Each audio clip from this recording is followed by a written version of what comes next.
안녕하세요. 구급 따라잡기의 강나연입니다. 기력이 빨리 느는 비결은 무엇일까요? 물론 바둑을 많이 두는 것도 아주 좋은 방법 중에 하나입니다. 하지만 탄탄한 기본기가 뒷받침되어 있지 않은 상태에서 무턱대고 바둑만 두어간다면 느는 속도는 자연히 더뎌질 수밖에 없겠죠. 그렇기 때문에 실전 못지않게 이론 공부도 매우 중요한데요.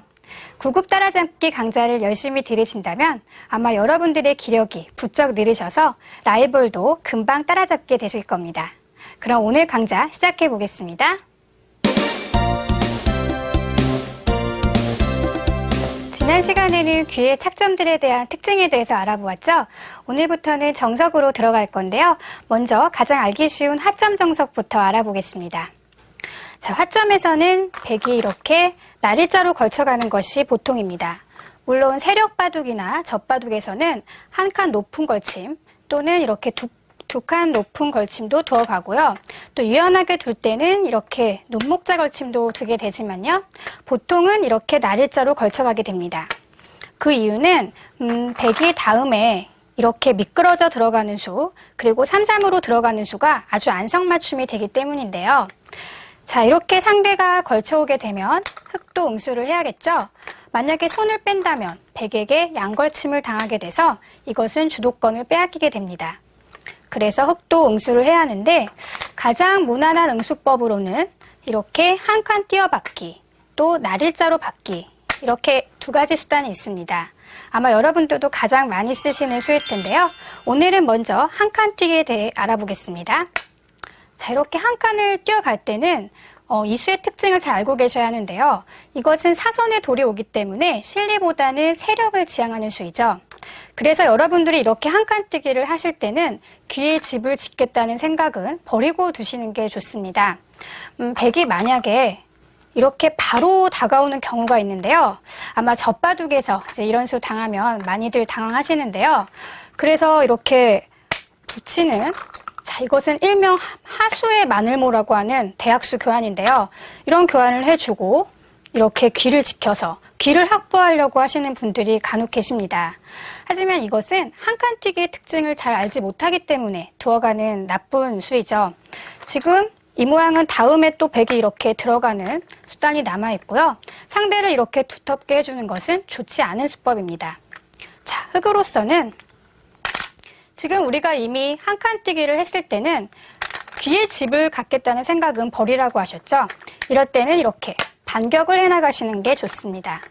백이 이렇게 뛰어나온다면 같이 뛰어나가서 물론 흑의 귀의 집은 몇 집 나지 않겠지만 지금 이 근거를 위협할 정도로 집이 나지 않는 곳은 아니죠. 따라서 백돌과 이 백돌 이렇게 두 곳이 분단이 되기 때문에 앞으로 백이 더 시달리게 되는 모습입니다. 그래서 백도 이렇게 당장 이쪽으로 다가오는 것은 무리수가 되죠. 그래서 백은 이렇게 날일자로 가는 것이 정수인데요. 자, 이제 여러분들이 여기서 3-3으로 받는 수, 이 수가 굉장히 중요합니다. 만약에 이것을 손 빼게 된다면 백이 그 자리를 역으로 차지해서요. 지금 이 자리는 집으로만 봐도 굉장히 큰 곳이지만 게다가 이 흑 두 점에 대한 근거에도 관련이 있습니다. 따라서 이런 자리는 놓칠 수가 없겠죠. 반드시 받아야 하고요. 자, 이제 여기서 몇 칸을 벌려갈 것인가가 중요한데요. 아마 기본 정석이기 때문에 이렇게 두 칸 벌려간다는 것은 잘 알고 계시겠지만 그냥 외워서 알고 있는 것과 원리를 이해하고 있는 것은 차이가 크죠. 지금 이렇게 두 칸 벌리는 것 보통 1립 이전이라고 하는데요. 돌이 하나 있을 때 두 칸 간격으로 벌려가는 것입니다. 만약에 욕심을 부려서 한 칸 더 가면 어떻게 될까요? 자, 이것은 흑이 가운데로 들어오겠죠? 이렇게 되면 굉장히 곤란합니다. 물론 이렇게 아래쪽으로 붙여서 건너갈 수는 있겠지만 건너가는 과정에서 많이 다치고요. 또 맛도 나쁘고 활용도 많이 당하겠죠. 그래서 역시 길이대로 이렇게 두 칸 벌려가는 것이 좋고요. 자, 제가 이제 여러분들의 기력에서 어떻게 바둑을 드시나 좀 살펴보다가 재밌는 수를 발견했는데요. 의외로 이렇게 이 모양에서 이렇게 두시는 분들이 많이 계시더라고요. 이것은 아마도 이제 이렇게 뒀을 때는 침입해 와서 굉장히 곤란한데 이렇게 높게 두는 것은 다음에 붙여서 어느 정도 타개가 되기 때문에 두시는 것 같은데요. 이것은 잘못된 수입니다. 자, 여러분들이 만약 이 자리를 두고 싶으시다면 이 교환을 해두지 마세요. 이 교환을 해두지 말고 그냥 이렇게 두는 것은 아주 좋은 수이고요. 다음에 100은 3, 3으로 들어가는 수를 노릴 수 있습니다. 그런데 이 교환을 해두고 나서 이렇게 벌려가게 되면 쉽게 한번 진행을 해볼까요? 상대가 들어왔을 때 흑으로서는 이렇게 끼어가는 강력한 수단도 있겠지만 가장 알기 쉽게 진행이 된다고 하더라도요. 네, 흑은 별로 힘들지도 않고 쉽게 살 수 있죠. 이렇게 젖혀두고 100이 받아야 하는데 날일자만 두어도 네, 흑은 쉽게 살았습니다.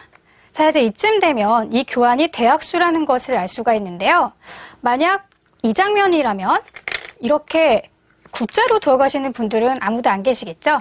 막아서 다음에 3-3 침입을 노리거나 아니면 바로 이렇게 밀어가서 이 두 점을 공격하는 수단이 있습니다. 그런데 이 교환을 해두었기 때문에 지금은 흑은 흑대로 안정이 되어 있고요. 또 이쪽 변의 흑도 완전히 살아있는 모습이죠. 게다가 100은 약점만 남아 있습니다. 네, 이쯤 되면 이 교환이 대약수라는 것 아실 수 있겠죠? 자, 그래서 이 교환을 해두지 마시고 그냥 벌려가시거나 아니면 네, 이렇게 그냥 벌려가시거나 아니면 이 교환을 해두었을 때는 역시 두 칸으로 벌려가는 것이 정수라는 것 기억해 두시고요. 자, 이제 이렇게 해서 정석이 완성됐습니다. 그런데 다음에 100이 이렇게 다가오는 자리가 조금 기분 나쁘죠? 그래서 포석 단계에서 그렇게 큰 곳이 없다면 여러분들이 이렇게 두 칸이나 또는 한 칸 더 멀리 받아서 안정을 취해 놓는 게 좋습니다. 자, 이제 이렇게 해서 한 칸 뛰기에 대해서 알아봤고요. 다음 시간에는 날일자 받기에 대해서 알아보겠습니다.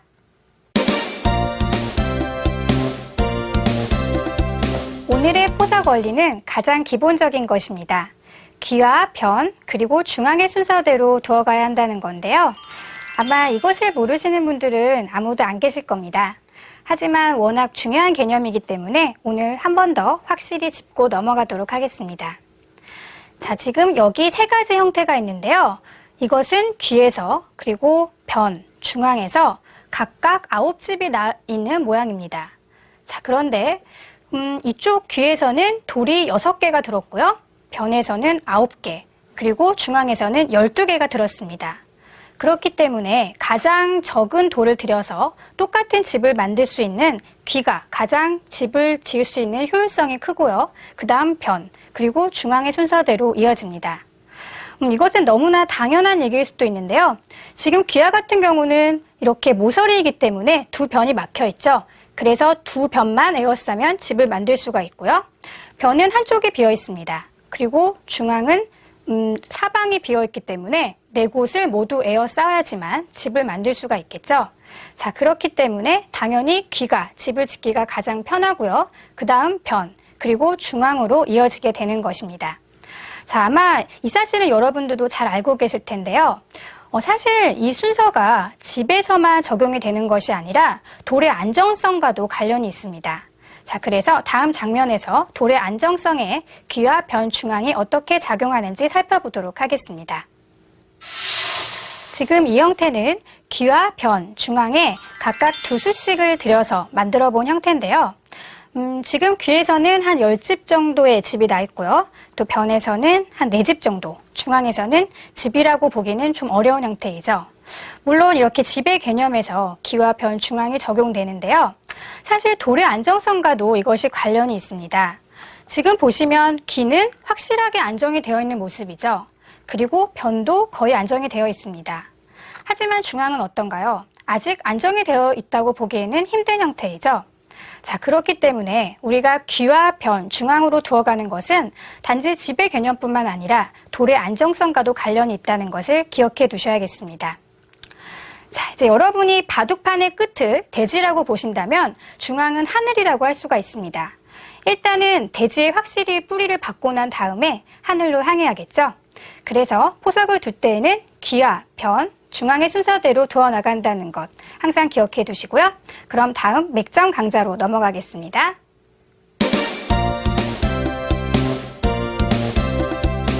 오늘은 공격하는 맥점에 대해서 알아볼 건데요. 공격은 바둑의 기본이라고 할 수 있습니다. 여러분들 바둑 둘 때 공격을 할 때는 굉장히 짜릿함을 느끼시죠? 그렇다면 공격을 잘하는 요령도 익혀두셔야 하는데요. 자, 공격에도 요령이 있습니다. 먼저 상대의 약점을 잘 찾아내는 것이 중요한데요. 자, 이 장면을 보시면 지금 화점에서 이루어지는 두 칸 높은 협공, 높은 협공 정석이 이루어지고 있습니다. 그런데 백이 여기까지 눈목자로 달려서 안정을 취해 두어야 하는 것이 올바른 수인데요. 지금 이쪽을 손 빼고 이렇게 우아기를 먼저 걸쳐왔습니다. 자, 이제 여기서 여러분들이라면 어떻게 두실까요? 이렇게 걸쳐왔으니까 역시 받아주는 것이 좋다. 이렇게 생각하는 분들은 모처럼 자기에게 찾아온 기회를 놓치게 됩니다. 왜냐하면 백이 이렇게 다시 눈목자로 달려간다면 이것은 공격의 실패로 돌아간 모습이죠. 자, 이쯤 되면 이쪽 백을 뭔가 혼내주고 싶은데요. 그렇다면 어떤 공격의 맥점이 있을까요? 지금과 같은 경우는 이렇게 들여다보는 것이 급소입니다.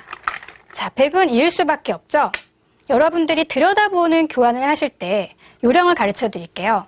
반대쪽으로 들여다봐서 활용을 하는 것이 별게 없을 때는 그 반대쪽으로 들여다보는 것이 악수가 되지 않습니다.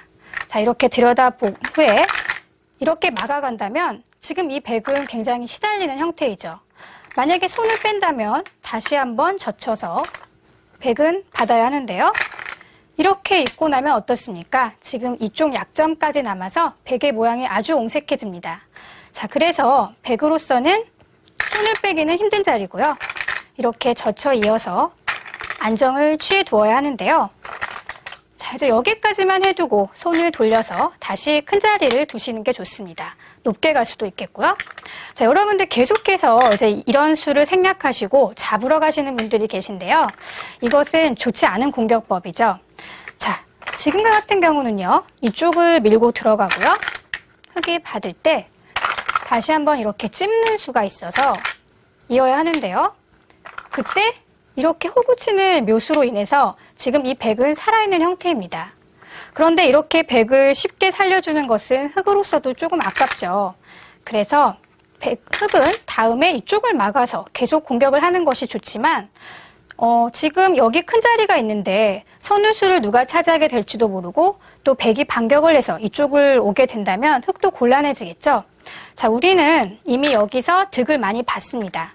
그럴 때는 이렇게 큰 자리로 다시 손을 돌리시는 이런 강약 조절도 매우 중요합니다. 자, 첫 번째 공격 요령, 상대 약점을 잘 찾아내야 한다는 것 잊지 마시고요.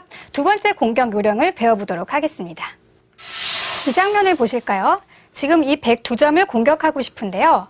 어떻게 공격해가는 것이 가장 좋을까요? 자, 공격의 두 번째 요령은 자신이 두터운 쪽으로 상대의 돌을 몰아가라는 것인데요. 지금 흙이 두터운 곳은 이 방면이죠. 그렇기 때문에 뛰어가는 것을 생각하신 분들이 계시다면 일단 방향은 좋습니다. 자, 그런데 이것은 백이 이렇게 뛰어나가고 났을 때 중앙으로 쉽게 달아나게 되죠. 그래서 너무 싱거운 공격이고요. 자, 그렇다면 그 자리를 역으로 한번 가볼까요? 사실 공격에서 이렇게 모자 씌어가는 수가 통렬할 때가 참 많은데요. 하지만 지금은 방향차고입니다. 백은 이렇게 붙여 나오겠죠? 흙은 계속해서 강하게 젖혀가야 하는데요. 백이 이렇게 뻗고 나면 자, 호구되는 자리 급소를 늘더라도요. 백이 다시 이렇게 쌍립을 서서 받게 되면요. 어떤가요? 지금 나의 세력에서 상대의 약한 돌이 점점 멀어지고 있죠? 이것은 방향차고 공격의 실패입니다. 자, 그렇다면 어떻게 공격을 해가는 것이 가장 좋은 수법일까요? 자, 여기서는 이렇게 날일자를 씌어가는 것이 좋습니다. 공격은 날일자로라는 말도 있는데요. 백이 계속해서 나온다면 다시 한번 이렇게 씌어가서 지금 보면 나의 두터운 쪽으로 상대방의 돌을 몰아가고 있죠. 백이 이렇게 밀어 나오는 것을 한번 볼까요? 네, 흙은 계속 늘어 받아주더라도요. 백은 계속 밀고 나와야 하는데요. 네, 이렇게 밀고 나왔을 때 이제 젖혀간다면 백은 몇 발짝 갈 수가 없겠죠.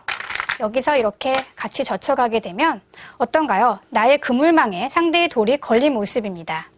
자, 물론 백은 안에서 살아갈 수는 있겠지만 사는 과정에서 악수를 많이 둬줘야 하고요. 지금 이 아래쪽은 흙집으로 굳어지게 되겠죠. 이것이 공격의 두 번째 요령입니다. 자, 오늘의 맥점, 공격의 요령에 대해서 알아봤는데요. 그럼 사회 공부로 넘어가겠습니다.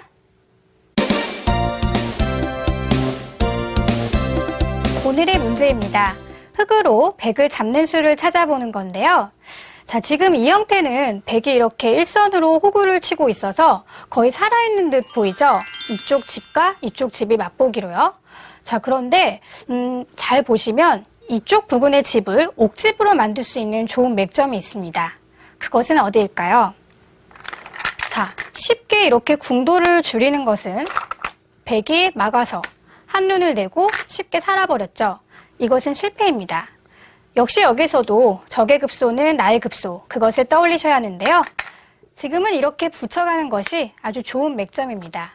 자, 이렇게 두게 되면 백은 이 한 점을 잡지 않고는 살 수가 없겠죠.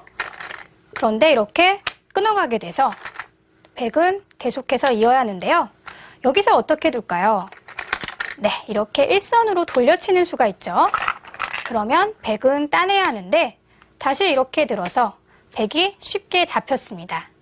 자, 여러분, 이 형태는 실전에서 굉장히 많이 등장하는 형태이기 때문에 확실히 알아두시는 게 좋습니다.